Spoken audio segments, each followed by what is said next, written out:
নবী করিম মুআজ্জজ মেহমানুল্লাহ তাকে হামদ তারা করার পর রাসূল মকবুল সাল্লাল্লাহু আলাইহি ওয়াসাল্লামের উপর দুরূদ পাঠ করার পর কালামুল্লাহ শরীফকে তেলাওয়াত করেন।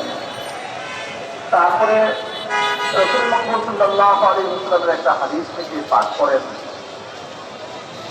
রাসূল মকবুল সাল্লাল্লাহু আলাইহি ওয়াসাল্লাম যে হাদিসে পাঠ করছেন তার সারমর্ম হলো এই যে কিয়ামতের দিন আল্লাহ তাআলা কিছু মানুষকে এমন অবস্থায় উঠাইবেন যে তাদের চেহারাগুলো নূরের মতো চমকাতে থাকবে। মানুষ তাদেরকে দেখে ঈর্ষা করতে থাকবে যে তারা আমার কারা, তারা তো কোনো নবীও হবে না, তারা তো কোনো গোসলও হবে না।